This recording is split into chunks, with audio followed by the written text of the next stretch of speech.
Happy Friday, everybody. This is Good Friday, the Friday before Easter. And I hope everybody is having a great Friday.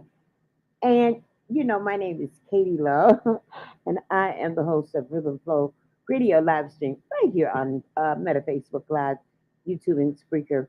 And I want to remind everybody that the show is live streamed out of Chicago, and today is Mayor Harold Washington. I should say the great belated Harold Washington. Today would mark his 100th birthday. So I want to give credence, and I do want to say a happy heavenly birthday to Mayor Harold Washington. Uh, I'd like to say, I'd like to welcome everybody to a conversation with Brother Raymond. Conversation with Brother Raymond live streams right here every Friday at 5. And like I say, this is Good Friday. And I hope you have a Good Friday. And Harold Washington was the first black mayor of the city of Chicago.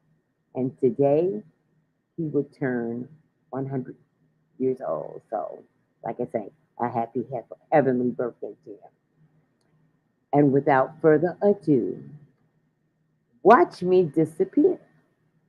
And I will bring you none other than Raymond Richards. Number will be globally blocked from future calls from all Illinois DOC facilities. Hello, everyone. Thank you for using Securus. And welcome. You may start the conversation now. Welcome to a conversation with Brother Raymond. I'm your host, as always, and coming to you today on a very, very special day, Good Friday. And as always, I give reference to God, so let's go there. Heavenly Father, we thank you for waking us up in our right frame of mind, allowing us to be here. Lord, we thank you for guiding our steps, ordering our steps, giving us the vision and the knowledge in order to do your will, not our will, but your will. We ask that you continue to cover us and keep all hurt, harm, and danger away from us. We ask that you continue to bless and keep the children safe from all the violence that's going on throughout the country and of America. Lord, we ask that you continue to bless the brothers behind the walls. Let them know that somebody's out there who's fighting for them and that we care for them. And we pray that they keep their heads up and keep their energy so that we can be on the outside, helping them on the inside. Lord, we pray that we have a great, great meeting today, as you already know. We pray all these things in your mighty, magnificent Son, Jesus' name. Amen. Hey, how y'all doing? How y'all doing? This is a great show. We got my guest, Pastor Mo from Kansas City, Missouri. And we also have another guest that's calling in from the Stateville Penitentiary, which is my cousin, Mr. Watkins, Mr. Donald Watkins. The Donald Watkins story you heard last week. Yes, sir. We have him live on here, and I'm going to let him talk in a few minutes. But right now, we want to first give reference to the best mayor Chicago has ever had, and that is happy birthday, Harold Washington. We want to give reference to that. So, ladies and gentlemen, I don't know if you guys remember Pastor Mo, but Pastor Mo was the activist in Wichita, Kansas, Missouri, who had put it out there about our young brother, Cedric Lofton. Okay? As you'll hear about that today. But we want you to be entertained because this show is going to be dynamic. I'm talking about, oh my God, I am so excited. I'm so excited. I'm so excited. I'm like the Pointer Sisters. I'm so excited. So without any further delay, let's introduce and bring on our guest, Reverend Pastor Mo. How you doing, Pastor Mo? I'm doing well. How are you? Man, I'm great. I'm great, man. I'm first and foremost, I thank you for taking the time to come out on the show. And secondly, man, we commend you for all the hard work you've been doing over the years. Now, if this, I read your bio. Now, this serves me right now. Tell me if I'm wrong here. It says, Reverend Maurice Evans, aka Pastor Mo, is nationally recognized as a civil rights and social justice activist. Correct? Correct. He speaks for those who cannot speak for themselves and fight for those who cannot fight for themselves, as mandated by Scripture. And for those of you who don't know about the Scripture, could you give them that Scripture, Pastor Mo? Oh man, there's multiple scriptures. Isaiah 1:17 tells us to learn to do good and to seek justice, to correct oppression, to bring justice to the fatherless, and to plead the widow's cause. Okay.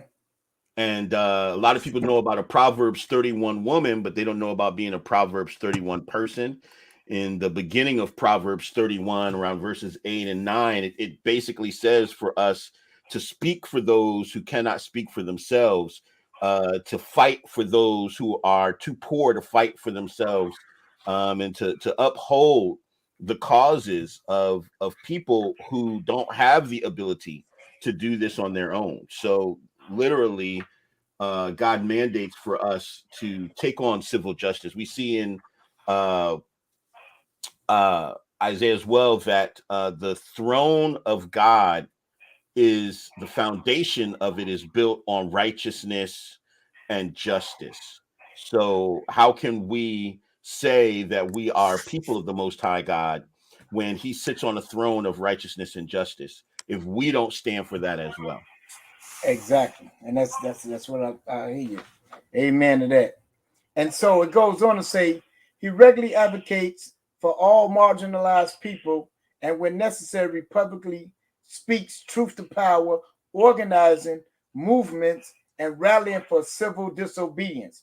Now I know about the civil disobedience speech because Dr. King said that on several things, and as me being a mentor, student to Reverend King, I understood what he was saying. And so with the civil disobediences, people are actually, they're scared for that today, Pastor Moore. It's like they don't practice their civil disobedience, and when they knowing it's wrong, and they just allow it to go on anyway. It's like, wow. So that's something. So it also goes on to say Pastor Moore refers to himself as a justifiably angry black man and professional uppity Negro. Now you got to let us know about that. They had my partner. She just was, man. She was just in. She's like, wow, Raymond, wow. Never heard nobody say that. Break that term down so they understand what you're saying. Man, I just, I'm involved in a lot of different things, and so being involved, especially as a pastor and business person involved in different areas, there are people who uphold white male supremacy, and they have a tendency to kind of throw terminology around as if they're insults, as if you should feel bad for these things used to marginalize people. And so I'm listening to the sermon. I ain't got but 20 minutes, so I was just going to let him do his thing. And go ahead. I'll call in on the 29th when it's my turn. All right, go ahead. Yeah. So I have been called an angry black man, and I have been referred to as uppity. So, and that term uppity goes back to slavery times. If you are assertive and you look, especially a white man, in the eye, and speak to him assertively with intelligence, then they get freaked out about that. So I just own it. You know what? I am an angry black man, but I'm justifiably angry. I have a reason to be angry. And so don't try and stop me from being angry, because not only do I have a reason to be angry, but I have a right to be angry. Amen. And so if you ain't seen uppity until you really push my button, so I'm a professional uppity Negro. How about that? I'll be that uppity Negro, and that's what I'm going to do for a living. Now what? Now that we got that out the way, what do you have to say? So so there's no qualms about that. Right. And man, I just wanted them to know, because, a lot of times they talk about, we angry. Of course we angry. If you ain't been persecuted like our people been persecuted, you ain't been through what we've been through. So you can never justify of what we've been through and our ancestors been through. So of course we're angry. And you mad because I'm uppity, because you mad because I want to get me an education, right? Come on now. Try to keep from us. So now you can't shoot the you can't shoot the crap to me because I'm on both. Right. Right. I got both, and I'm leveled out, so I'm ready for you. So yeah, I'm that uppity Negro. So let's get it. And that's what now what? Now what? I really now love what? it. So Man. I'm gonna just put that aside. We're gonna put that on Straight Street from jump. I want you to know that's where it's at. So now, come on with what you want to come on with. Because I'm not gonna play those games. I'm not gonna be concerned about your tears. White man tears season my soup. So I don't care about how fragile you are. I don't care about none of that. We're going to talk about the truth. We're going to talk about the facts. And that's what we're going to deal with. And we're not going to play these games that I got it. Well, yes sir, no sir. I don't get upset, but I just want to discuss this. Nah, time for talk is over. You already know what the issue is. Let's get to some action. That's how I feel about it. But then again, I'm getting older, man. I feel like I'm getting old and ornery. Like, I don't know. Maybe I'm just crotchety. I don't know. No, you're anointed, brother, and so that happened, and because I get angry, man. I be so enraged, man, with how they treating our brothers inside that it brings me to tears, And then not only that, how they misguiding and misleading our youth when they took all the power back from the parents and the people and the teachers and everybody, and they letting them run rampant, knowing that they don't even have a clue to what they're doing, but they know people can't touch them, so they're going to do it. And so that, and so I'm grateful to have you, man. Let's talk about your movement. Talk a little bit about your movement. I know my partner Katie Lowe has a question, but get to the movement for us. Tell us about what you're doing and the Circle. Tell us about what Circle is. Yeah, Circle is a community empowerment and resilience coalition, and so we just try and really equip and empower other activists. We try and support the things that other activists around the country are doing and provide them with the tools that they need to be able to grow, to mobilize, to be able to create movements. And of course, we do those same things too. We take on causes and we rally for that. Man, I am really one of my mentors, Ruben Echols, allowed me to take his place. About a month or so ago. I went to the 57th anniversary that I got to march out with hundreds of people from around the country for Black voters' rights. And so Black Voters Matter, BAJI, which is the Black Alliance for Just Immigration, CWS. So I was with all those guys out there in between Selma and Montgomery, Alabama, and Loudons, and we marched for 10 miles, and we did we followed in our ancestors' footsteps 57 years ago. So that was really exciting, and we just had a great time, and so being able to partner with organizations around the nation in regards to social justice, in regards to civil disobedience, in regards to really trying to bring some diversity, equity, and inclusion, is something that I'm proud that people allow me to participate with them in. Oh, okay then. All right. Well, they said they couldn't hear you. Can you talk up a little bit? Because they're excited. Can't hear me. I will turn up my mic. Okay, so how about now? Can you hear me now? A little bit better. Turn my mic up there. Turn the gain up on the microphone. How we doing there?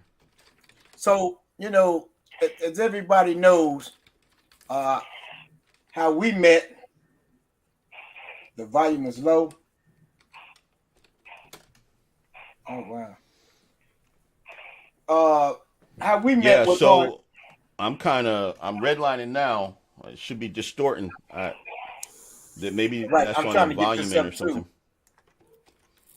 Raymond, his volume. Somebody probably needs to turn their volume up because the volume is great. Oh, it is? The volume is great. Yeah, mine now. I've kind of redlined it, so I'm gonna be distorting. Yeah, okay, so it might be on my end. It might be on my end. So what happened was we met through the Cedric Lofton case, right? Mm-hmm. And you guys reached out. Well, I seen it. I wanted to be a part of it, and you guys welcomed me in. And so a lot of people don't understand. They not understand the whole case. So could you go into detail on what's really going on, Pastor Mo? Because they trying to play games. So let's get down to it. Let's get it clear of what's really happening, what's going on with our young brother Cedric, who was fine until he got into police custody. Man, this is such a tragic story. This was a child, 17 years old, who was in foster care. And, there's still a lot progressing about the story, but the foster parent says that he called 911 for a mental health crisis. The police came, spoke with him for about an hour, and wanted to take him to a facility that he did not want to go to. He was obedient. He followed all the commands. They told him to sit down. He sat down. They told him to take his hands out of his pockets. He took his hands out of his pocket. He did everything that he was supposed to do, but he chose not to go where they wanted him to go, which was fully within his rights. And ends up being about 11 police officers who come, and they're cursing at him and beating on him, punching him, had him in the corner.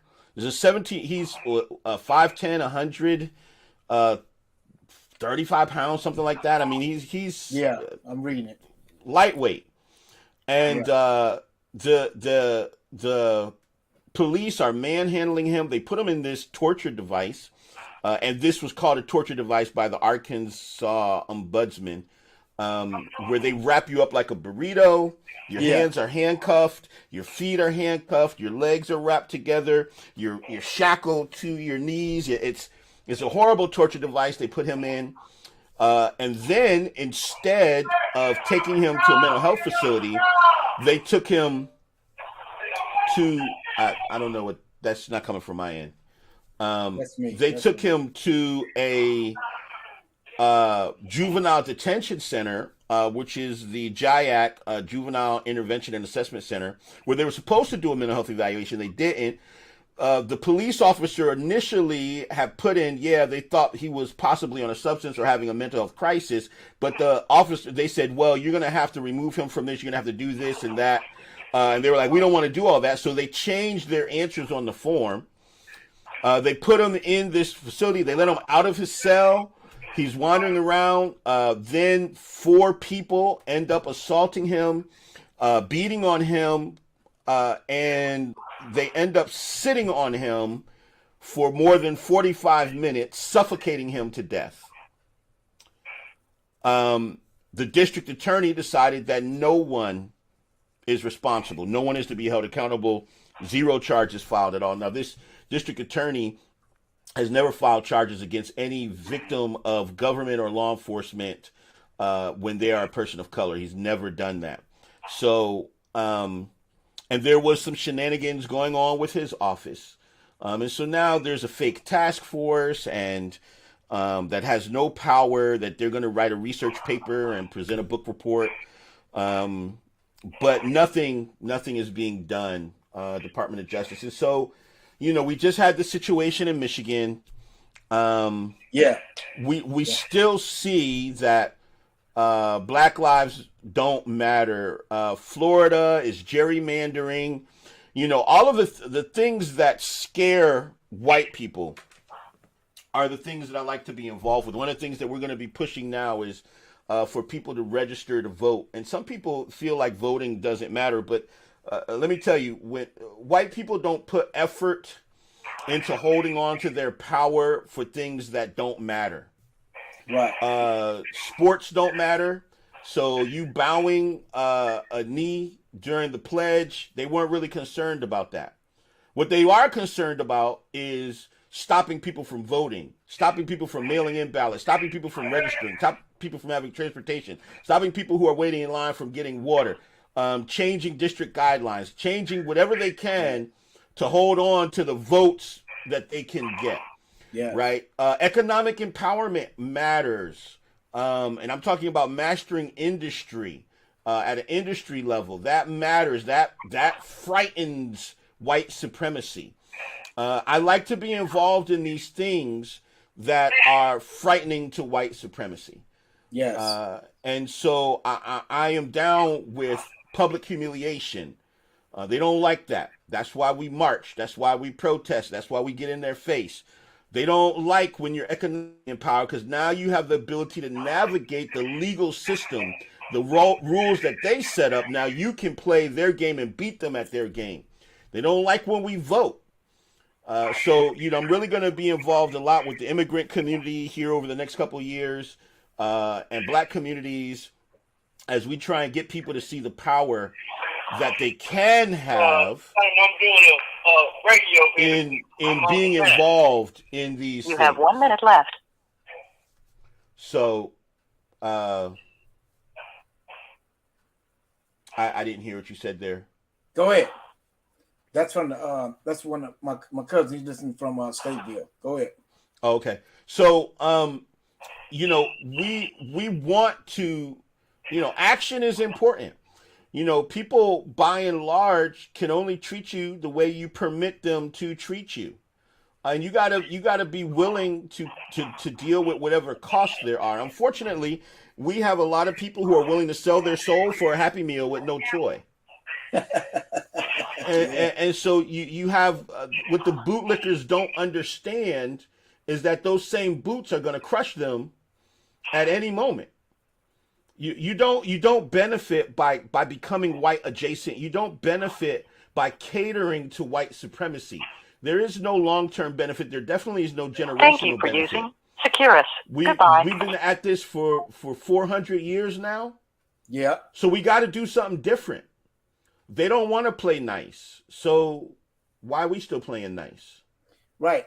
And get back to Cedric, because I'm reading here, and it says the autopsy citing video footage from the facility and a timeline of events from law enforcement says Lofton was uncooperative and agitated, and he punched a juvenile center JIAC staff member.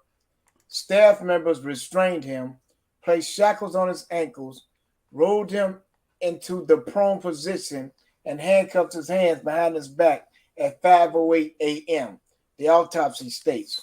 He calmed down and made occasional snoring sounds, the autopsy states, at 5:12. Staff members did not find a pulse and so began chest compressions and called for emergency services. Lofton remained unresponsive and died 2 days later.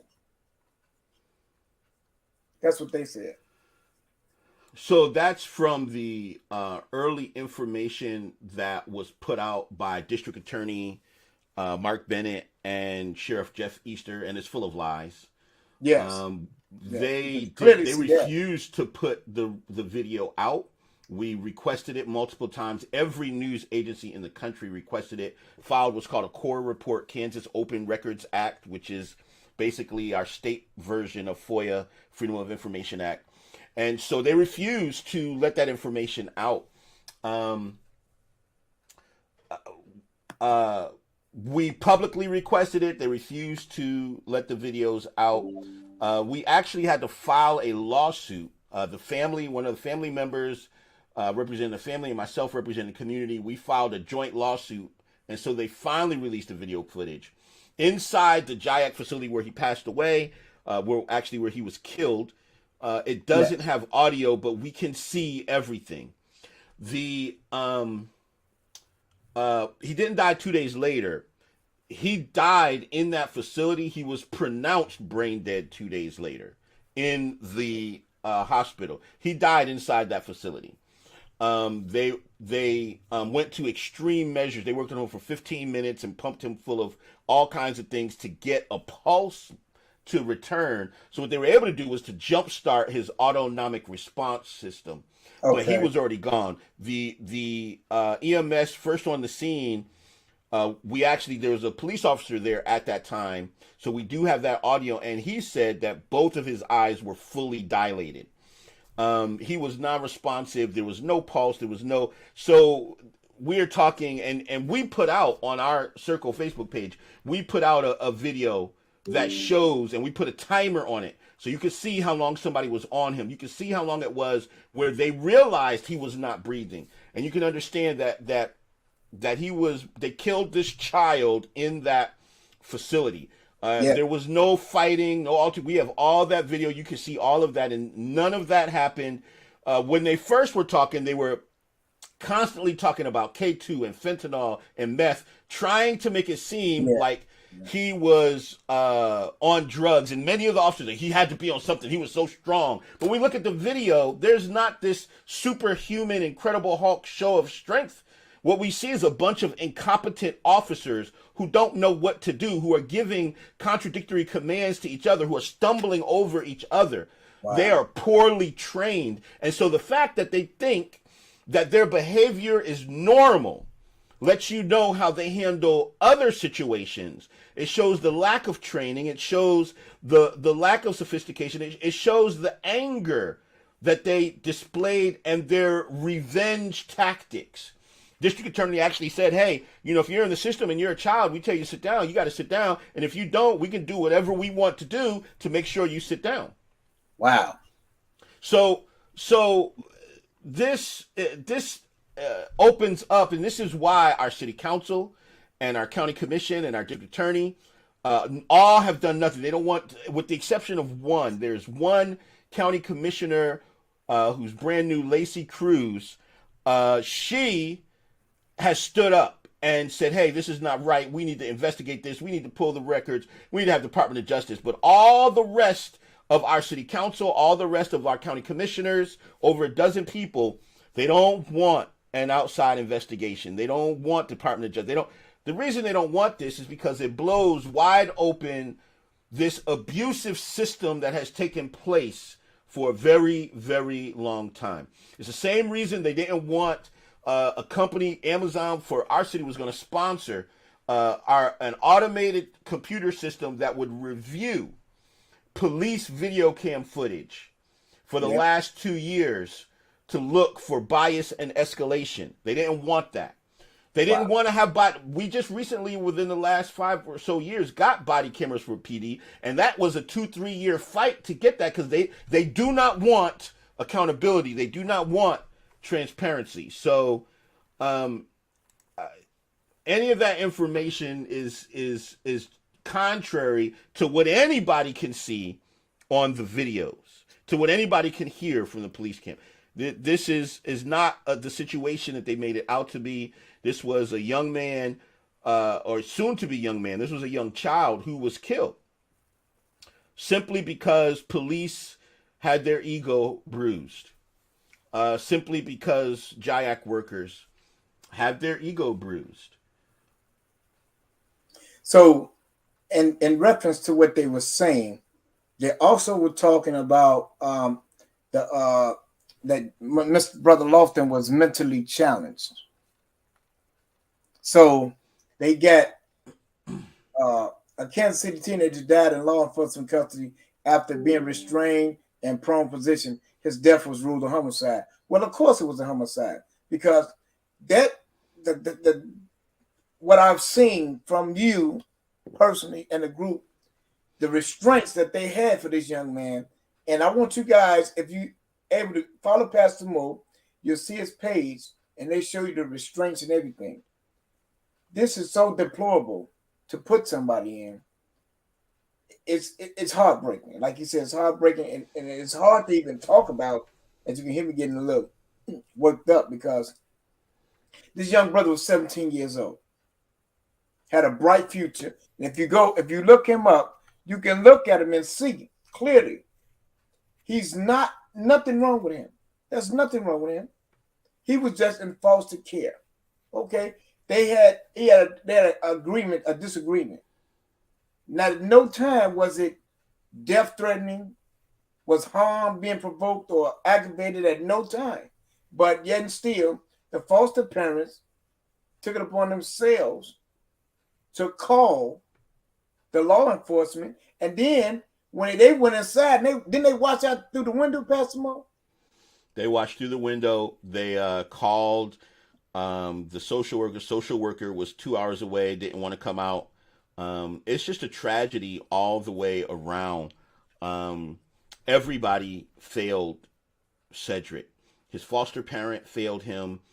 St. Francis, the contract holder for his foster care with the state, failed him. DECA, who the foster parent was through, failed him, and their social worker failed him.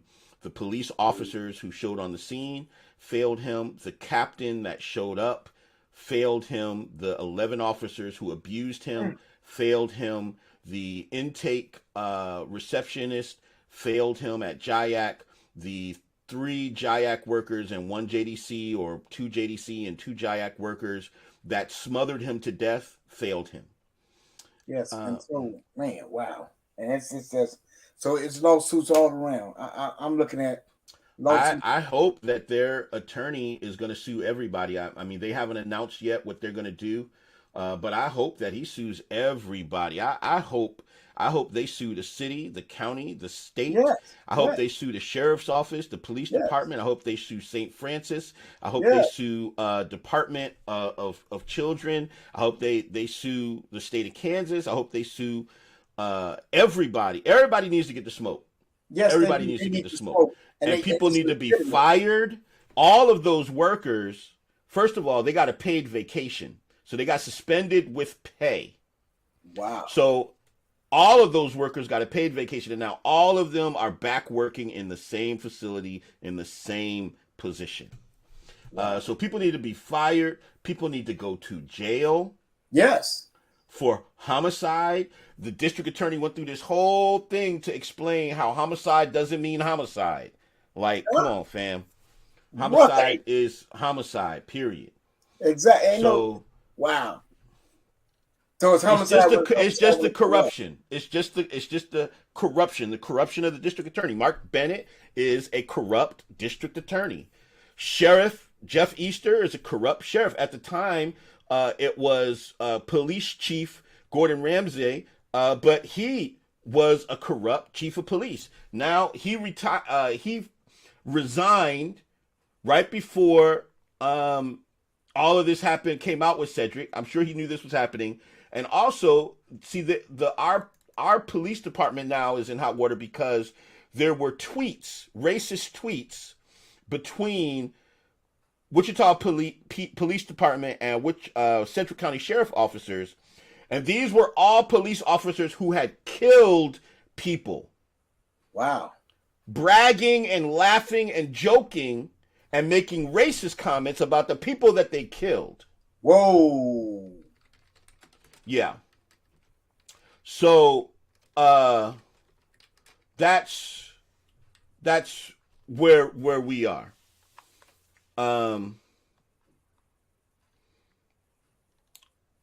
It's terrible. It's terrible. Yes, it is. And so the city manager and the district attorney and the city council, now they can't figure out what to do. And why, when this information was presented, there was no investigation. And nobody knows what to do, ever. Whenever there's a problem, everybody, I don't know, that was so, they start shifting the blame and finger pointing. And all of them are incompetent. All of them are incompetent. Or maybe they're not incompetent. Maybe they're just really, really smart and they're in on it. Of course. Could be. Because it always seems the same way. It don't matter what city, when it comes to young black and brown males, it's always they find some way to find it justifiable. When you can clearly see that it wasn't. You know, I can remember when I was up there with Eric Gardner in New York, man. The man was selling loose squares. They choked the man out. Live on, everybody's seen this. And so we up there protesting tomorrow. What are you protesting? What you mean what we protesting for? Are you serious? Y'all can go live and kill people. And this is not on one, okay? And God forbid, Minnesota, they need a whole new police force. They need we need to be defunding all the police.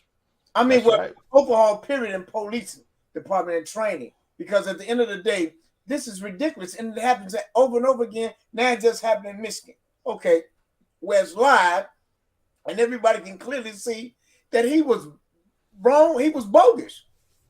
Then all outdoors. And there shouldn't be no, it shouldn't even be no case about this. They should be charged and persecuted. And I personally feel like their pensions should be given to the families of the victims. You know what I'm saying? Facts. You know? Facts. And I've been saying it for the last 7-8 years. Make them pay for that. You can't bring the life back. We know that. But make them pay. Stop. Okay, the city going to pay. And guess what? You're going to pay too. That individual needs to pay. You're not going to go to jail and lose all of their pension. Exactly. Absolutely. And turn that right over to their family. And let's see how you deal with, show them that we fighting back. And we're not standing for this. And, I hate to be the one to be saying this type of stuff. But, they say, Malcolm said it best. He said, I'm nonviolent if you're nonviolent with me. Facts. That's what he told. That's what he said. With self-defense. I'm nonviolent when you're nonviolent with me. That's right. You put your hands on me, I'm going to put my hands back on you. It's just that simple. And, it's in the Bible. But it's so, and then with this Black Lives Matter thing, that's another thing that's just, and then we ain't even going to get to the NAACP with there's just so much going on because, it's another incident going on in Charleston, Missouri with another one of my brothers named Raymond Ivy, where his son was hanged and they told him he committed suicide. Wow. And the brother showed you just how it was impossible for him to do this. And I'm telling you, man, so when it comes to this law enforcement, man, we have to, like you say, we got to get out. And that's why voting is relevant, ladies and gentlemen, because we can choose who we put inside of there. But if we don't get out and vote, then we ain't gonna count. And you said we don't matter anyway. Yes, we do matter. Because guess what? Without us, it won't survive. They won't survive. And nothing. And so we have to get out there, though. And we got to, and like I was telling you, I was saying it last week, Pastor, more about the loved ones, checking on a family member that's incarcerated, checking on even in foster care, wherever they are. We need to be more receptive to our family, Facts. And it's not happening. And so just to think of the thought of wherever I'm at, just say I'm in Maryland and I finally get a call down, or even worse, I'm watching TV and I see they had murdered my son. The son I wasn't able to take care of because of I was on drugs or whatever the case may be. Right. That has to do something to your soul, and it's like, and they talking about it, but I just got to keep it real, Pastor Mo. It's terrorism. Oh, facts. It's terrorism. Facts. And I've been saying that, and I've been saying that, and I've been telling them, I'm not ashamed to say that. That's what's going on. We are being victimized. This ain't no incident. This is happening too often. Too often. See, when I was leading the George Floyd protests here, the statements were, "Why are you doing that? This is Wichita, Kansas. We don't have those problems here. That's other places." And I'm like, y'all, everybody knows that's not true. And then here we have Cedric was killed in September, right, of last year. So we're talking just about a year and a half from George Floyd. In the heartland of America, we see the killing, the lynching of a black man. And then here we are, 6 months later, shot in the back of the head. Yep. Another lynching. And all of this, they love to sit on us and torture us to death. Yes. That's the new lynching. Yes, and so we have to say enough is enough. I've been saying that, and Pastor Moore, I pray to God. I tell him, you said you don't like a coward. I'm not a coward, Father. but I am torn because this is tugging on my soul because so many of our young black and brown children are being persecuted, and assassinated. I'm talking about at mafia level. And not only that, how they taken the rest of them, the ones that they don't kill, they take them through the Slave Trade Act that we never see or hear from them again because people don't just walk off the face of the earth, man. Come on, you serious? They don't just walk off the face of the earth. And then that's another thing. We don't stay focused on it because we be, what they say, what's what I'm looking for? We be distracted by some other little incident and quote unquote the Will Smith and all that old crap. We distracted from that. And meanwhile, it's tens and thousands of black and brown children and women and men being extracted through the slave trade. And the ones that's not being extracted through the slave trade, the other ones are being executed right in front of our eyes. And we don't seem to have enough intellect. Well, we ain't gonna say that because we do. We don't seem to care enough about our own selves in order to unite and put social engineering, stop cultural conditioning. Too many people willing to sell their soul for a Happy Meal with no toy in it. Exactly, and man, it's trying to get these little jobs. Right, and I tell them the other day, oh, you think you are? I said, let me tell you something. I understand why y'all blackball me, because fake can never be real. Facts. So I'm a realist, and I fight for my people, and I will put my life on the line for my people because I believe in that. That's the promise that I made to God. I didn't make it to man. I made it to God. And so when he put me on the battlefield, you best believe I'm there with the full armor, and I'm ready for battle. And I'm not afraid. So I'm not gonna sugarcoat what you're sugarcoat, and I'm not gonna beat around the block. Facts. That's murder. All of them should be charged. Half of them should be incarcerated, and the other ones should be the city, the state, the county, the foster care. All of them should be sued. Man, I'm talking about to where they can't even. It should be Cedric Lofton care. When I get through, when I got through with them, that'll be his care and his honor, so we can actually make sure that this type of stuff don't happen no more. But we got to get involved too, Pastor Mo. It's hard, man. Again, we have some major players here. We have the airline industry. Mm-hmm. We have the university. We have something called Kansas Leadership Center. Those are the three biggest employers. And so what happens is the people here who would be an actual activist find themselves in a place where that's the only place they can be employed. Well, I remember the day I went to talk to the county commission about Cedric.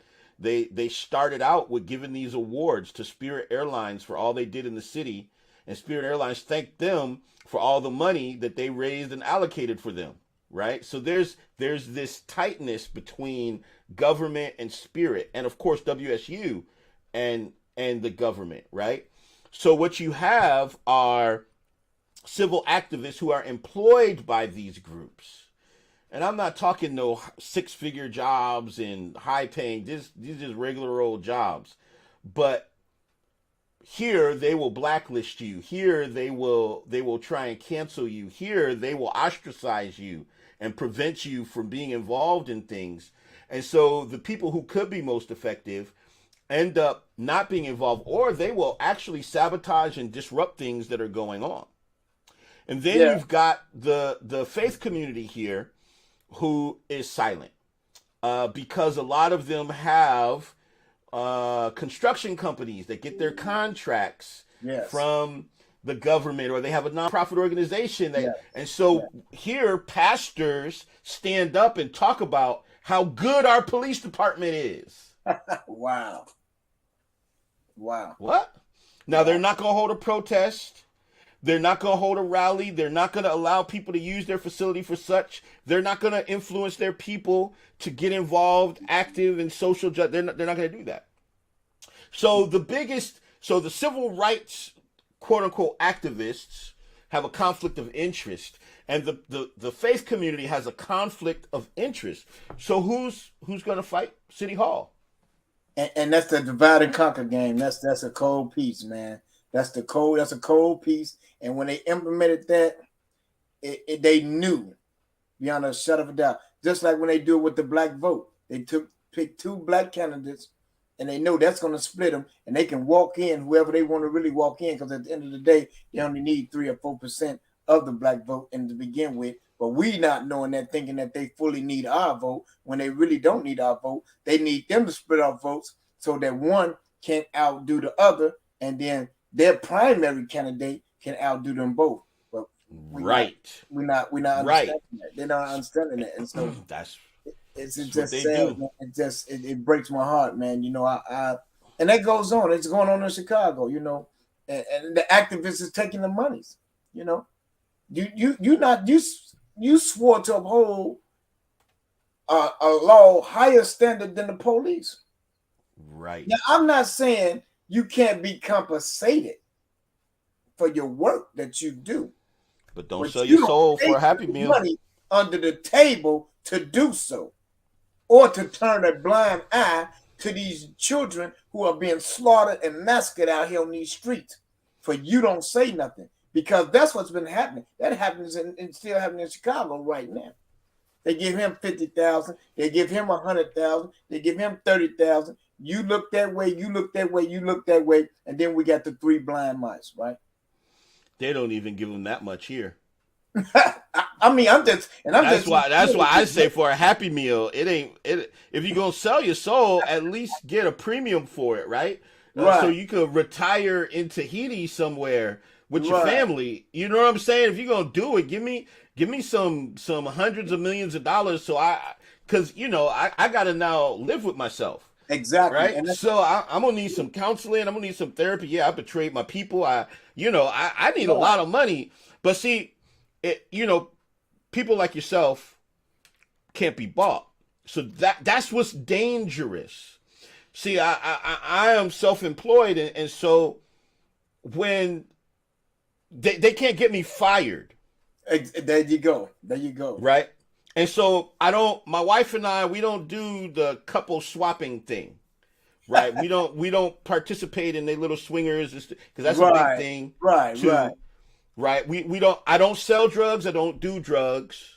I don't sell prostitutes. I don't frequent prostitutes.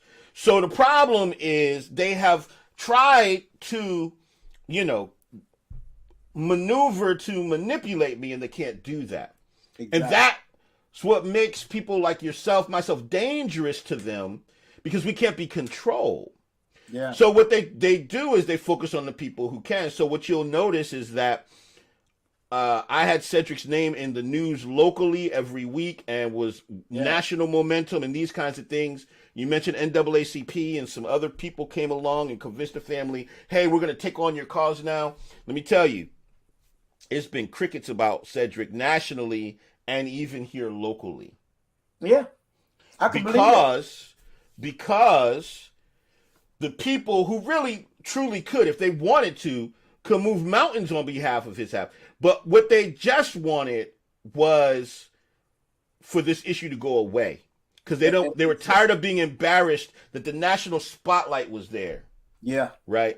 That people all around the country are saying, hey, we're going to come to Wichita. They didn't want that. So the family will go with an NAACP who has not given any money, haven't let them see any videos, haven't organized anything, with other groups locally who will do these things and do fundraisers that don't raise any money. Yeah. Who do, wait, what? I thought what happened to this fundraiser? Really? So it's very insidious. It's the many tentacles of white supremacy and the levels of how they're playing chess. And this is why those of us who are really serious, we have to focus on dismantling white supremacy by cutting off the roots, by cutting off the legs of it at a larger scale. We can't keep being reactionary to individual incidents. Right. We've got to move the needle in a way that makes a difference. You look up the Shomrim. The Shomrim in New York is the Ashkenazi Jews have their own police force. They got their own vehicles. They carry sidearms. They got uniforms. That when an Ashkenazi Jew has a problem in New York, they don't call NYPD. They call Shomrim. Their own community comes in. New York City also pioneered from the 70s, the Guardian Angels. Those are people unarmed. Yeah. They cut down the pocket perverts and the assaults and they cut down all of that 2 by 2 wearing those little berets. Berets, yeah.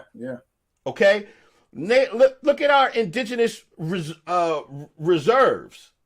They got their own police department. Our communities have the ability to police themselves. We need to defund the police. What we need are just a few rapid response felony teams. So if somebody's out there robbing the bank or something, then you call them. Okay, there's some people with guns at the bank. Okay, go do that. But something's going on in the community. No, we don't need y'all, because when y'all come, people die unnecessarily. People get harassed. People get abused. People get hurt. People get taken away and their lives thrown away because you come and all you have is a hammer. So you don't even know how to manipulate a screw, because all you got is a hammer. And to you, well, we're going to beat this out of here. No. Yeah. You don't have the tools. You don't. I had a conversation with some other people. We were at a vigil for Cedric the other day, and there was 2 sheriff's officers there for no reason. So we went and talked to them, and it's funny because it was actually a young white kid say, you came here with guns, but you didn't come here with any brains. You guys don't even have the right weapon for this fight. Right. And I'm like, that's the problem. You have these conversations with police officers and they equivocate and they start throwing deflection and straw man arguments out. And the reality is they're not equipped. You know what it takes to become a Wichita, city of Wichita, Kansas police department officer? Tell us. You know what the requirements are. Let me just go to the website so I don't misquote, because they're hiring. Okay. So since they're hiring, let me just, I want to quote you, so because I don't want to say the wrong thing here. Right. I know I heard something already, so I just want to. I'm going to read you. Okay. There's 1, 2, 3, 4, 5, 6 bullet points. Okay. It says police recruits for the City of Wichita, Kansas Police Department. Police recruits must meet the following requirements. You have to be 21 years old. Uh-huh. You have to be a United States citizen. 2. You must be a high school graduate or have a GED. 3. You must have a driver's license. 4. You must live within 30 minutes driving time of the city limits upon starting. 5. And if you were in the military, you have to have had an honorable discharge. 6. There you have it, ladies and gentlemen. That's all it takes. Did y'all hear that? That's all it takes. Wow. That's all it takes to be a police officer. Wow. In Wichita, you see that? It's just so. Oh my God. So anybody can come. So if you can't get a job with anything else, if your education, if your intellect, if your social intelligence, if your ability to deal with other people, if you can't get no other job, just be a police officer. Wow. And it goes back to this too, Pastor Mo.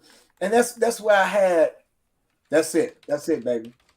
This is why I had the problem with Black Lives Matter. It wasn't the fact of what they were doing, but for one, hold on 1 minute. For one, they they were ostracizing heterosexuals, right? And they were saying that we were intimidating. We were saying intimidating who? Who are we intimidating? Because you guys heterosexual, you guys think y'all run everything. And what, man, we was like, no, that ain't what we was talking about. We're saying certain cases, you can't, LGBTQ can't lead. They can't lead us. Like we had the Nation of Islam out there. We had the Fruit of Islam. We had community activists out there. And so we were saying, no, you cannot lead when we shut down against Laquan McDonald. And so they had a problem with them not being in the lead. So when we was in the forum, they were threatened. They said they were threatened by a few of us, and they wanted them removed out of the auditorium, man. And so then again, what I'm talking about here is where was this at? Which Black Lives Matter was this? We was in Chicago. We was in Newberry Library. Never forget it.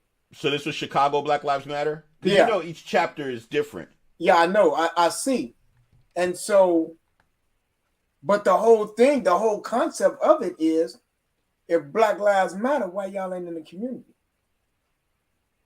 I mean, if Black Lives Matter to y'all so much, why y'all not in the communities where the crimes happen, where the prostitution, the poverty, the kids, why you're not there? You know, and so that was my issue with them. When I asked them that, they couldn't give me no definitive answer, but they only tried to criticize, oh, you've been to the joint, you was in a gang, you was this, you was that. I said, well, that's why it's called the Book of Raymond. That's why I wrote the book, because I'm an open book. There's nothing to hide here. So what are you hiding? What are you guys hiding? And then when you see the reports that's coming out now as of late, how they went on Real Daryl Drive and try to purchase a $6 million mansion, and then they try to justify that. Do you know what $6 million could have did for some of the Black and brown communities? You trying to live next door to Tiger Woods or whoever? That don't make sense. You ain't no justifying that. But you know, and then with these leaders and these politicians, you know, you scared, like you said earlier, you emphasized earlier, they're gonna take my contracts, or I ain't gonna have my they ain't gonna do my fundraisers for me no more. Conflict of interest. That's crazy. You know, and that's why I tell people there's a difference between the official Black Lives Matter organization and like the Black Lives Matter movement. Like anybody can get behind this movement to say, I believe that Black Lives Matter.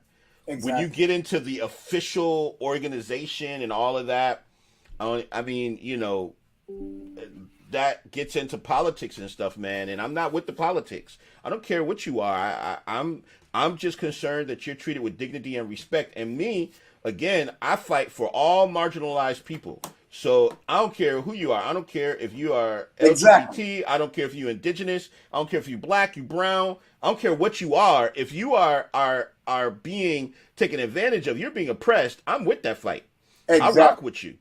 Exactly. But at the same time, right, the politics, man, those conflicts of interest get in there, and people start wanting these political agendas, and that's when I'm like, I'm out. I'm not trying to push anybody's political agenda. I don't care who it is. I just want there to be equity and inclusion. That's what I want people to have. And I want black people to be empowered. I want us to, as Marcus Garvey said, stop being a beggar race, and we need to start being masters of industry. Exactly. Right? So, you know, that's, you know, it's crazy. You know, it's interesting. Do you know how long it takes of how much training you get as Wichita Police Department? You know what the police academy length is? No. It is 24 weeks. Wow. You know how many hours you got to have to get a state license to be a cosmetologist? How many? 1,500 hours. Wow. It requires more education to do hair. To be a cosmetologist than it did to be a police officer. Wow. Than it does to be a police officer. Wow. How crazy is that? That is crazy. And it's it's sad, man. It's just like, again, man. Wow. Oh, my daughter said 1,550 hours because she's a cosmetologist. So that's you in there for, that's almost a year. It's about 10, 11 months to do that. Plus you got to take 2 state board exams you got to pass. Right. That ain't the case with police department. And we wonder why cops, and they don't have ongoing trainings. Because we could see in the video with Cedric, they had no clue what they were doing. Exactly. And no clue. And so this is like, it's heart-wrenching because you're saying you do not have enough common sense to see that this can be resolved very easy. Very easy. You put a mass strength in there. You sending people in there to bombard the brother, and nobody talked to him. Nobody asked him what was going on. I don't think they had one conversation asking him what was going on. And he's too intelligent. I'm gonna send you guys a picture on live. I'm gonna send you guys a picture of him, or if not, you can go to your computer and look him up. He's very intellectual. The brother got on a suit, he on the tie. He looks. We actually have the body cam. The first officers on scene had a conversation with him for about an hour. It wasn't until they decided that, okay, well, we're going to forcibly take him, that he was like, nah, I don't want to go with y'all. Then they called in all these other officers and rushed him. Everything changed. Let me ask you this. So that's when they didn't never reach back out to the social worker, right? The social worker. So this Cedric lived in Junction City, which is 2 hours from Wichita. Okay. And that's where his social worker is. And this was at night and weekend night. Social worker didn't want to come. Apparently, from what we can gather, what was said by the foster parent to the police officer, that's 2 hours away. So that's fine. They didn't want to wait. So they were going to forcibly take him to the mental hospital, which they never did, by the way. That's another question I was going to ask. They never took him to the mental. Never took him to the mental facility. At one point, the foster parent said he would take him, but then when he came outside, it was the police are going to take you. And then the police, and it's when you watch, this was a 4-hour ordeal that this child went through. And he was just a few days away from his 18th birthday. He was about to age out. So you got to think now, first of all, which of us have not had some sort of mental health crisis during this last few years of COVID? Who has not, as an adult, has not had a moment where you just been like, I'm done? Exactly. Right? So you're talking about a 17-year-old who is about to graduate high school, who is about to age out of a foster care system that basically, when you turn 18, they say, okay, here's your garbage bag full of stuff. See you. Good luck in life. Right. Like they do you send out, kick you out the penitentiary. That's it. You're out. All right. You're out. We don't have nothing more to do with you. We don't get paid for you anymore. So bye-bye. Right. So now he's out on, this is what he's thinking about. What people don't know is he had a couple of his peers in the high school pass away. So I remember, I turned 48 May 21st. Okay. I remember the people in my senior year who died. To this day, it still impacts me. So to be fresh on that at 17, in a time when you don't know if somebody is going to walk into your school and shoot it up. Yeah. At a time when you don't know if a group of people are going to come and jump you. At a time when you don't know if the teacher's going to abuse you. Yeah. And everybody just stands around and watches it and posts it to TikTok. Right? Yeah. Yeah. And now he's got just the stresses of that, about to graduate, about to age out of this system that really has not shown him any love. So yeah, but they're talking to him with these authoritative commands, and like he's just supposed to snap and respond. And no, he doesn't. This is what people don't understand. The police are not your dad. They don't get to come and just tell you what to do. You got rights. Yes, you do. You got rights. And the police, they work for us. The government works for us. But we don't realize that we are actually the boss. We've been hoodwinked. We've been bamboozled. We've been fooled into thinking that they tell us what they're going to do. I see it all the time. They're like, well, we'll consider that. You'll consider it. Damn it, I told you what I want you to do. You work for me. I put you in this position. You don't consider what I'm telling you. I'm not asking you. I'm telling you what we, the people, want you to do. It's a government for the people. But see, here, they got people twisted up. They got people believing that, hey, well, this is what we're going to be doing. This is what they're constantly having little secret meetings and coming back and saying, this is what we decided. Wait, I'm sorry. You decided what for us? I don't recall hearing about this. Never forget about voting on it. I ain't tell you to even consider this. Nah, exactly. See, but people, they see the biggest slavery is the mentality. Mental bondage, and people don't understand that. And I tell them all the time, mental bondage is invisible violence. I got it in one of my poems. I kid you not. It's in one of my poems, man, and I put it in there because I knew the mental bondage part was, man, that is so important. And people's like, why you say that? And they say, you don't change it. I say, listen, when things change, then I'll give you. I'm not just giving you pieces to give you pieces. I'm giving you right. And I want you to understand this. If I got just like they drilling it in your head, I'm gonna drill this piece into your head. You know, right? Mental bondage is invisible violence. Facts. And fear keeps us silent.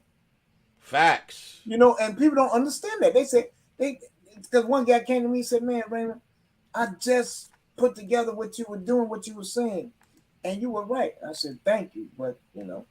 Yeah, but that's what's going on right now. They don't understand that. You know, they think that, you know, it's the whooping and the mentality, the mental illness that we suffer from living in poverty-stricken communities, and the way our ancestors was, all that crap that was passed down to us, that mentally messes us up. We're unstable. So we all need help. So you're gonna say, "Oh, the child was," no, we're all mentally unstable. And even on the plantation side too, because it's got to do something to them children to see that. Like, come on now, what happened? Why are they doing them like that? What was this? And they wonder why. Oh, Sam rebelled against us. Sam just seen you kill somebody for no reason at all, or beat meat off of him. For no reason. Of course he's gonna be rebellious. And then when our youth, the same way, we're going through stuff, ain't nobody talking about it. So we carrying this stuff within us because our pride is in the way. And they gave us the tools. Yeah, go talk to somebody. They ain't talking to man. That don't work. That don't work for us. It don't work for black people. It worked for people, period. Anybody that's going through something. You know? Mental bondage is invisible violence, and I've been telling them for years. And I tell them, no, I can't be both. Okay, so I guess I won't have all the luxury contracts, and I guess my company won't be where your company is, because guess what? I ain't kissing no ass to be accepted. Point blank, period. Because what's crazy is it would be different if there was a real reward for doing so. But there isn't. You know, it's sad, man. It's sad. You know, these kids they got it now where They got it in their mind that they ain't gonna live to see past 25 anyway. So life really don't even matter. So that's in the fast lane. Everything in the fast lane. Everything in the fast lane. YOLO. I'm like, wow, and so, and then with these cases, and they're not talking about, because that's your child, that's my child. That's how we look at it. We don't look at it. See, they're looking at it from a whole different lens than we looking at it. That's my son. So you telling me you ain't think enough of me that you did my son like that? So if you did my son like that, I don't stand a chance, a snowball chance in hell. Facts. And so when we think about that, they don't understand that what we take home, what we have to dissect from all this stuff, and all the stuff we can play the tape back. We're looking at the video. We're looking at the protests. We're looking at the statements that's being made, and we dissecting this stuff, and we're saying, what's really going on? And then when you get it, say, wow. You say, hey man, look, this what's happening. Oh no, man, that ain't really what's happening. What's going on is, man, I just, well, Ray, I ain't gonna touch it. That's what I get a lot. I ain't gonna touch that. Don't touch that, Ray. Don't touch that, Ray. Don't do that, Raymond. Don't do that. Man, don't do it. But this right. We stand for righteousness, don't we? Yeah, it's man. Supposed to be. At what price? You say you'll sacrifice your life? Let me say this. We sacrifice our life every day for nothing, literally. For to get likes, for to be in a relationship, for people to see us. But you won't sacrifice your life to save other lives. You join a gang, you pledge to the gang that you'll do anything for the gang, but you won't do anything for to save a young black child or family or young man or young lady, because it's levels to this, as they say, right? So that to me, no, they're not real believers and they're not real followers, and that's why I can't mess with them. I just can't pass them up, because at the end of the day, man, I do this here, and this is what I live for. I made a promise to God on the Lord Walker Drive when I was homeless out of my mind, that if he ever relieved me and delivered me, that this would be my commitment.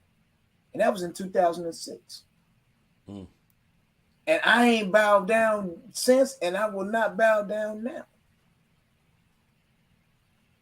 And like you said, that's why I created my own organization and my own company. So they can't tell me what and what not to do. Okay, right. I might don't get no contracts. You might don't give me no grants, but that's okay. But guess what? It's always a will, there's a way. Facts. And God said we have dominion over the earth. Come on. So if I got dominion over the earth, I got a way to be able to provide for my family without having to be subjective to kissing butt and selling our people out. And so that's the commitment I made. And I stand by that. It don't matter where I'm at. That's what I'm doing. I'm just not doing that, man. And then, I've seen so many brothers do it and sisters taking that little change. And I'm like, wow, really? And then they looking at me like, what you waiting on? Man, I don't operate out of that. That's just like a slave owner. You just sold some more of your people. You just sold your people to the oppressor. Facts. And you saying that I got to get something out of it. You will get something out of it. Because God gonna make a way for you to get something. As long as you're doing the right thing for the right reason. And we wonder why the brothers wonder why they struggle and why they have luck. That's why. You done sold your soul. Like you said earlier. You done sold your soul. And now you expect to get rewarded. That's just like a snitch. Once he tell, you ain't no good to us no more. No good. In fact, they selling their soul for these Happy Meals. Sometimes it's just the promise of a Happy Meal. And they told it ain't going to be no toy in it. Right. You get to live. That's what they tell them. You get to live. What I get out of it, you get to live. Okay. Well, hell, if I'm gonna still be struggling anyway, I might as well fight for the struggle for the cause. But here again, man, you know, and how many little subjects we gotta look at, you know. And I had a young man in Michigan, you know, promising. Wasn't no bad, you know. It seems as if it's just, man. So we say, where does it end? When does it end? And if we don't get involved, then guess what? It won't end. And I tell people that all the time. Right. Who ain't nobody gonna come rescue us. Exactly. So for as long as we allow this, it's going to continue. It will end when we decide it's going to end. That's right. Because guess what? I noticed, and this is in gang warfare, when you hit back, it hurts. And it makes twice because they know there is a cost to their actions. Exactly. Right now, there's no cost. There's no cost to their. Exactly. Ain't no cost. And you know, so that's another thing. I was like, wow, you know, and it's sad to say that, but at the end of the day, they don't put us in a box to where it's, look,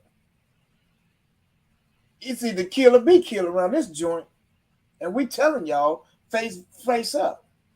Come on, you know, and so this is like insane, man. You fight, you like, you know, Pastor, I cringe so much, man, sometimes, and I'm working out, and I'm saying, Lord, I mean, oh, Lord, because this is just too much, Lord. Like in the program tells us about drugs. 1 is too many and 1,000 is never enough. That's the model that they're using right now on our children. That one child was too many. And we still allowing this. We still sitting around, but we got multiple machine guns and switches that we can kill and execute ourselves with no problem. While the oppressor watch you do that, and you don't even get it. But you're a gangster. But you Facebook, you Instagram famous. You are legendary to killing your own. But when the war kick off, like I keep telling you, the Revolutionary War is happening right now. We're not even paying no attention to it. Yeah, it's already happening. It's already happening. And people thought I was crazy when I was telling them. They looking at me like, what's wrong? There you go. Yeah, well, you can call me the angry black man too. But because I've been woke. I can see my third eye. I can see clearly what's going on. And I can't be receptive to what I was when I was blinded. Right. I didn't know then. But now I know. So I have to put forth some action for what I know. And that's what put us in the position we're in right now, bro. But we can't stop. You know, King said it. I don't care what you're talking about. My eyes have seen the glory to come to the Lord. I've been to the mountaintop. So whatever you do to me now ain't going to have no merit. I just said my kids, that's why I try to set my children up so that they can have stuff in case it ever happens or comes to pass. I'm ready. And they'll let it be noted that he died for the people.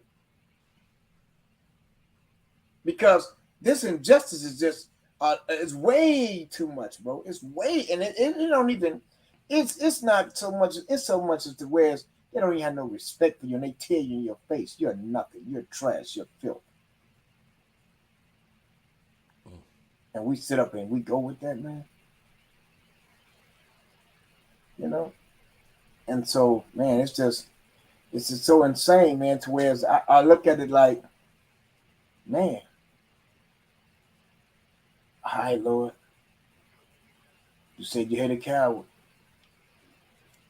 See, I got a spot. Well, I guess I got to go and find out where my spot is. Because I can't sit back and watch no more of this. I just can't watch no more of this, man. And not say nothing or do anything. Just be sitting there saying, oh, well, I feel sorry. Oh, well, or be trying to be all philosophical. No. Ain't no educational words you can use for this. This is slaughter. And we sitting there watching it. dealing with this debacle, and we ain't trying to do nothing about it. You know, these parents, all these, like you say, these so-called Negroes think that they middle class.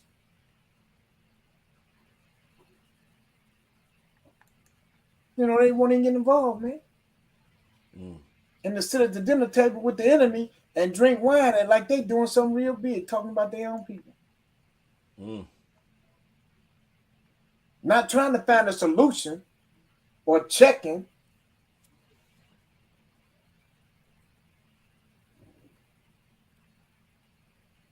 Yeah, man.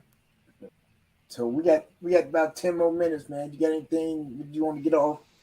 The floor is yours. I just, it's just, I can't, it's like, wow. You don't even know what to say no more. Kate Lori, I know you had a question. What's your question? Yeah, I got a question for Pastor. Okay. What's going on, Queen?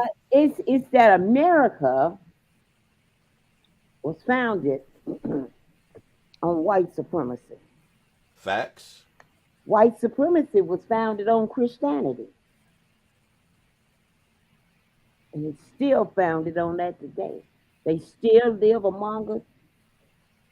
How do we deal with that? I mean, man, it's in our government. How do we deal with that today? This is still that same America that was found years ago.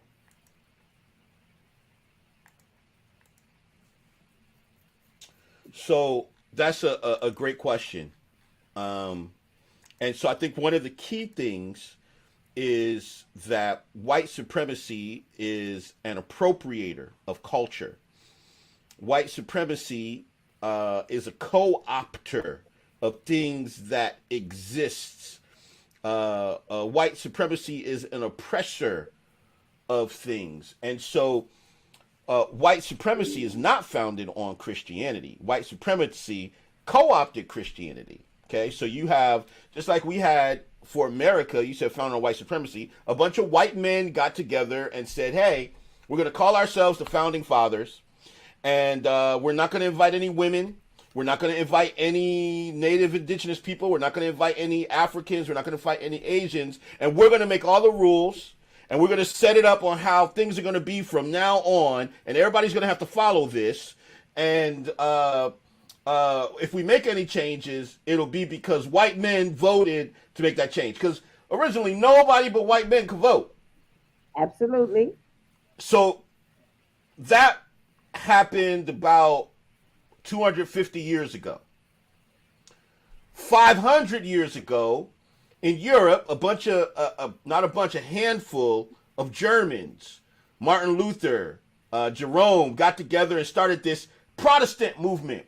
They didn't invite the Roman Catholics. They didn't invite the Eastern Orthodox. They didn't invite the Egyptian Coptic Church, which goes all the way back to Mark. They didn't invite the Ethiopian Tewahedo Church, which goes all the way back to Philip.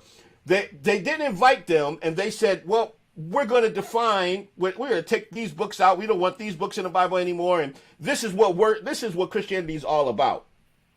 So white people did that. And they decided that. Nobody voted them in. There was no town hall.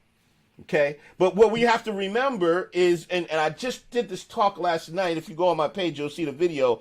There was a Lenten caravan, and every Thursday for the last 5 weeks, we've been talking about decolonizing spirituality. Okay. See, because the pedagogy has us with this perspective of white supremacy filtering even the very scriptures. And so what I talked about is the fact that the Bible starts out black, right? And we see in Genesis chapter 2 that the Garden of Eden extended into ancient Ethiopia, Cush, right? That Nubian region that includes what's modern day Sudan. Yes. We find that the Bible's people are black. Yeah. Mm-hmm. Right? Moses married a black woman. Song of Solomon says, black is beautiful. Yes. I am black and beautiful. You daughters of Jerusalem, like the tents of Kedar, like the curtains of Solomon. Do not stare at me because I'm dark, because the sun has tanned me. Right? Yeah. Remember, the only time Jesus ever needed help There's only one time we see in Scripture Jesus needing help. It's carrying the cross. Simon the Cyrene, black man, helped him do that.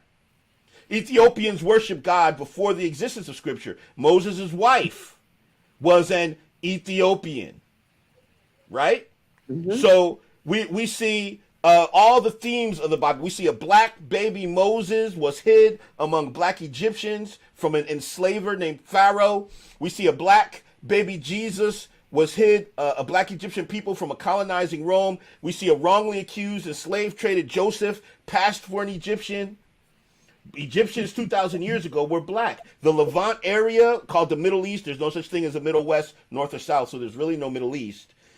That Levant area, Arabs have only been there the last 1,000 years. That's 1,000 years after the book of Acts. The oldest written gospel, Cyrene, Mark. Second earliest church planted was black people, Mark. Coptic, the Egyptian church. Still to this day, you can find Coptic writings that go back 2,000 years. Ethiopian Tewahedo, 36 million members. You can trace that back and see in Ge'ez the text written 2,000 years ago. And the church has kept both of them since then. The first church, the real church fathers, not C.S. Lewis, not Wesley, not Martin Luther, not Jerome, not them guys, but the real church fathers, Clement of Alexandria, Origen, Tertullian, Cyril, Perpetua, Cyprian, they were all black folk. Augustine, black. The first bishops, black. The first, there were 3 early popes, black. Yeah. So when we start talking about Hebrew history, the sons of Jacob history, Israelite history, Jewish history, Christian history, black history, modern history, all of God's history is black history. Today, when people think about Jews, what they think about are Ashkenazim. Those are German Jews. That's the matzo ball Jews. That's the Hasidic curls Jews. That's the Yiddish-speaking Jews. But do you know about the Sephardim, who are the Spanish-speaking Jews? Oh, okay. The ones who speak Ladino, which is a Judeo-Spanish language. Do you know about the Mizrahim, who are the North African Jews? Or what about the Jews that predate all of them? Beta Israel, House of Israel, the Ethiopian Jews? Nah, see, spirituality itself has been colonized by white supremacy. The whole Greco-Roman Empire coming in at about 400 AD, taking over and altering the narrative and influencing the councils, bringing in that Greco-Roman perspective. Ashkenazim bringing in that German perspective. This all happened thousands of years ago. So where we are today, we think that these things are normal and this is how it is. But when you read the text, when you get into the history, you look at the geography, you pay attention to the people, it is an African origin of people, of themes, of religious practice. It's an African God. Yahweh. El Elyon, the Most High God. Come on now. Yes. This ain't no white supremacist. They ain't teach us. The reason why slaves so adapted to Christianity, because they already knew of Christianity, but they didn't have any Bibles in their language. So they had to learn the oppressor's language. And then they get these Bibles that once had 100 books in it. Now it only has 66 books in it. And now they're reading it in the oppressor's language. Come on now. Is that because they transcribed them and they left so much out? Come on now. Is that why we got to go back to the Hebrew? We got to go back to the Koine Greek. Is that why they didn't want slaves to learn how read and write? Okay. No, exactly. If you read and write English, you might actually learn to read and write back into the original text. No, it's the worst. The thing that scares white supremacy the most is an educated individual. Bingo. So how do you stop that? You stop literacy. You cut off history. You prevent them from owning property, real property, intellectual property. You prevent them from creating and passing on generational wealth. You prevent them from entering into industry at a top level. Yes. Now this is all intentional. And so what we have to do is pay attention to this and break through that and be clear that the concept of spirituality, Greeks learned from Africans. They learned astronomy and mathematics and the arts and all sciences from Africans. Yes. Then they receded into themselves and came out with their little Greek Renaissance. But they were savages, didn't even know how to clean themselves. Sure did. Yeah. So there's always this false narrative, this concept of a white, blonde-haired, blue-eyed Jesus. That's nonsense. You ain't hiding no blonde-haired, blue-eyed baby. Today, you're not hiding a blonde-haired, blue-eyed baby in Egypt. You can't do that today, much less 2,000 years ago. Well, you know, this system, it still seems to linger on. And the reason I wanted to ask that question because, you know, I think of what happened to Ketanji Brown Jackson when she was being questioned by the judicial committee for her nomination for the Supreme Court justice, and they did ask her about religion.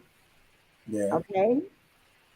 And she was telling them that religion had nothing to do with her Supreme Court nomination. She said that has nothing to do with me being a Supreme Court justice.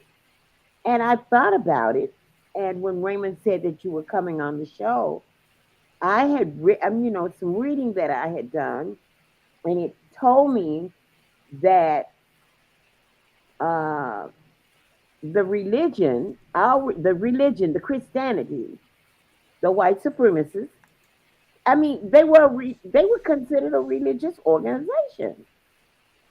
And I look in Washington, D.C., at some of the stuff that's happening of our legislatures, our congressmen, and our senators. And behold, it sits right there in office. We will never get rid of it.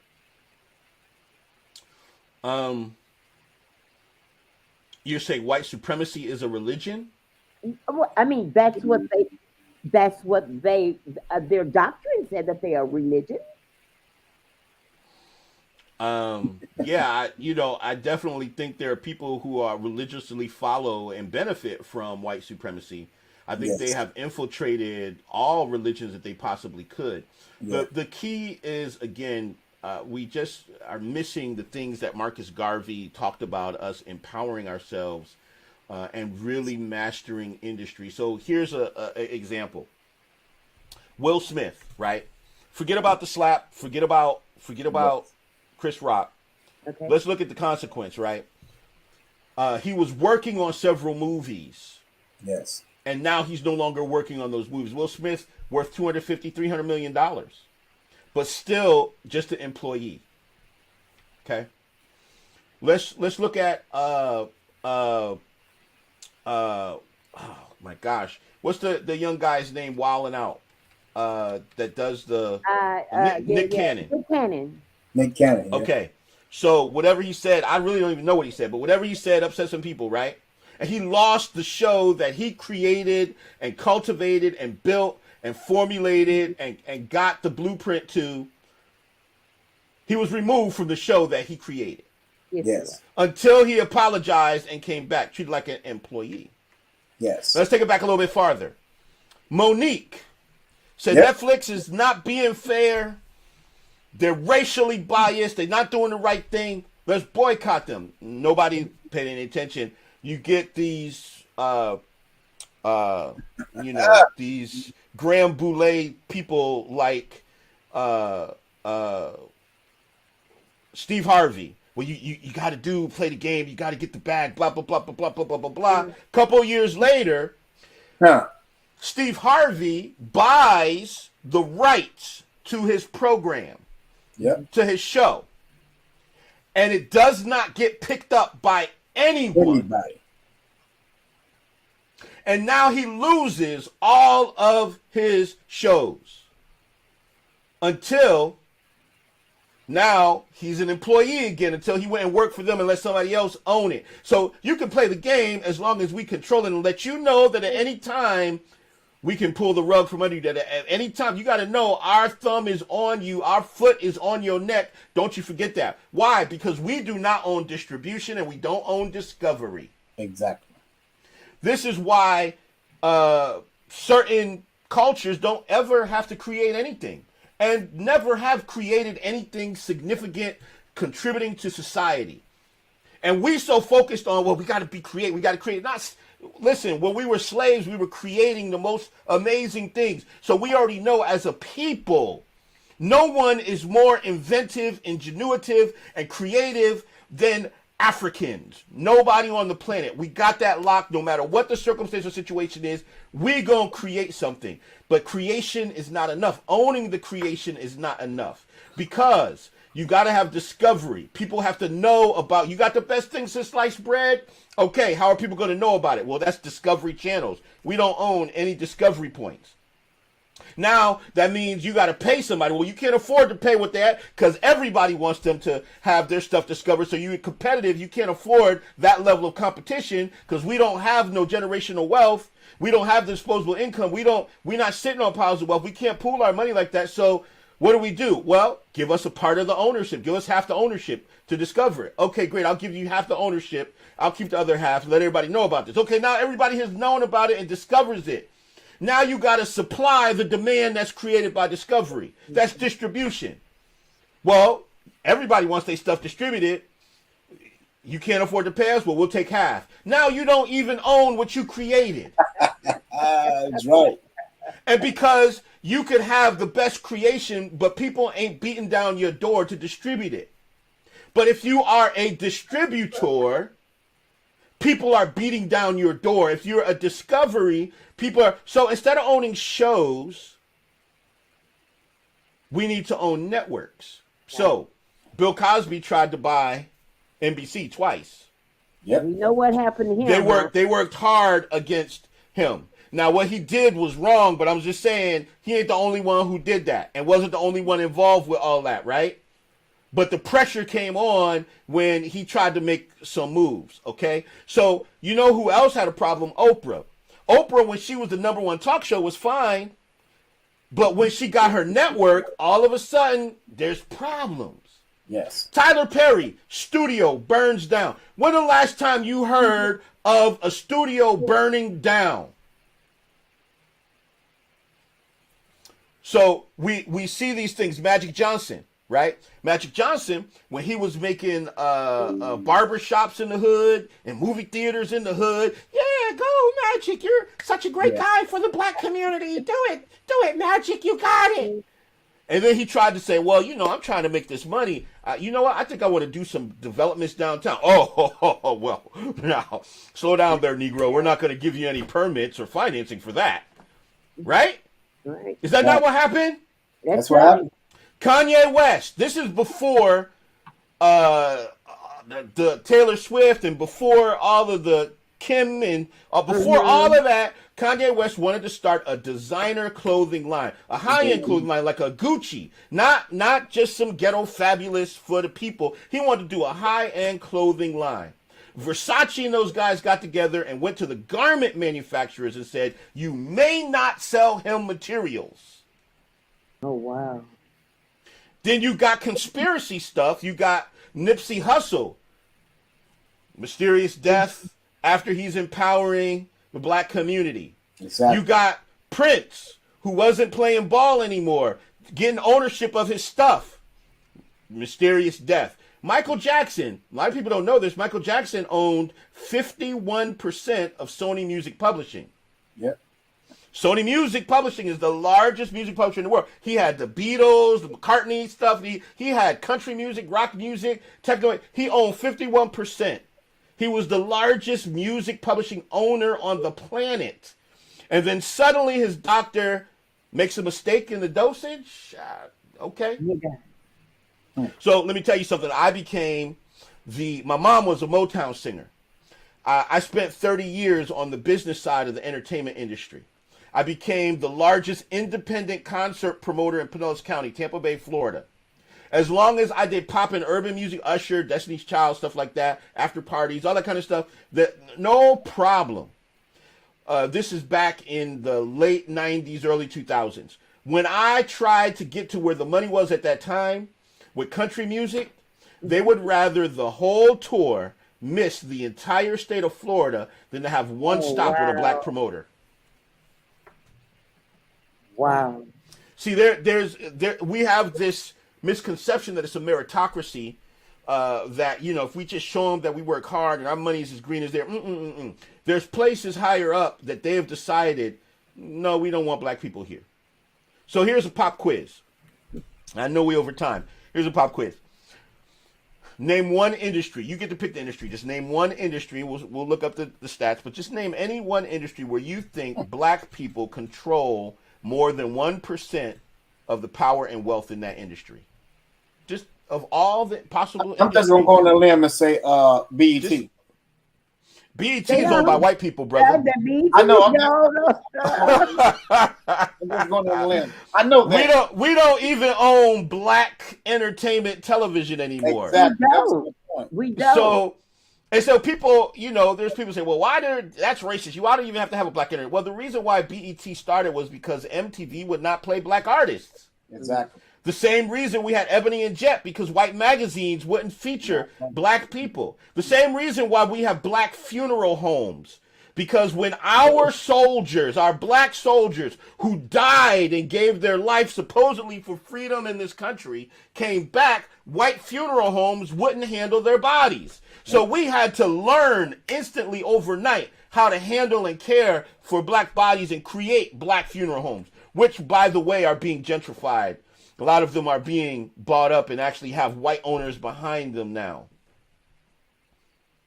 I can't think of one industry. There is one, and it gets up to about 2.5%. Well, we don't own it, but there are a lot of us locked up in it. No. See, yeah, we don't have nothing to do with that. Nah, not that one. That's the legal slave trade. I can go buy some slaves today from the U.S. government. I can have prison workers come and work for me for about 17 cents an hour. Yeah. Because that's what the 13th Amendment did. It transferred slavery. But it's sports. NFL, I think, is about 2.5%. But we don't own. What do we own in sports? What do we own? There's a team or two that are owned by black people. Just a team or two in the NBA and NFL. They own part ownership. No, they black. They own it. They are there? Yeah, but it's a handful. It's a handful. I'm not a real sports fan. And so what we see is that you can't just go out just because you have the money. You can't just go out and buy a team. You can't do that. Sure can. But it's like that in every industry. You can't just go out and start a oil refinery. You can't just go out and build an electric company. You can't just go out. The real power and real wealth in this country is not controlled by. It's tokenism. Madam C.J. Walker was a millionaire in times of slavery. They always allow up to 1%. Tokenism. So they can say, well, look at Oprah. Look at Magic Johnson. Look at this person here. And my response to that is say, that's great. Name 10 more people in the exact same industry. You can do it too. Name 10 more people in the exact same industry that are black. I'll wait. You can't. It's tokenism. It's a part of the game. So we have to become masters of industry to where when we come to the table, we can take from the table because they have no choice but to do business with us. We're not in those positions because we don't think like that. We're going to invite you back. Yeah, I'm with it. Because you have we're going to invite you back on another show because you have a very important concept right there that I think needs to be heard. And I would like to invite you back to a show called Opinion. Yeah. Yeah, because that's a very interesting concept that you just made about things that black people own. And I had no idea that there was some black-owned sports teams. I mean, just I'm a couple. That's a few. I'm not a sports fan, but I do want to invite you back. I'm going to have Raymond give you my information. And then I know Raymond is going to have you back. Oh, yeah. No problem. Okay. I want to remind everybody that you have been listening to a Conversation with Raymond right here on Meta Facebook Live, YouTube, and Spreaker. Raymond, now we're going to give Pastor Mo his last words for the day, and then we're going to give Raymond his last words for the day, and then I'm going to give a shout out to the sponsor, and then we're going to be out of here, and we're going to wish everybody a happy Easter. Okay, Pastor Mo. Man, happy Easter, happy Resurrection Sunday, man. Power to all the people. Get up, stand up, and don't be afraid to fight. And how can they find you, Pastor Mo? Tell people how they can find you. Yeah, I'm online, Maurice W. Evans, or I Grow Your Biz, or Pastor Mo. Just search for Pastor Mo or Maurice W. Evans. You'll find me. I need to do better. I got to update my stuff for the last few years. But yeah, y'all always want to know what I'm doing. Man, come on out and find me, or shine up the social justice signal. We'll see it. We'll be out there. That's it. Okay. Appreciate Brother y'all. Raymond. Oh, well, always, first and foremost, giving God the glory, and my family and friends who follow and help motivate me to do what I do.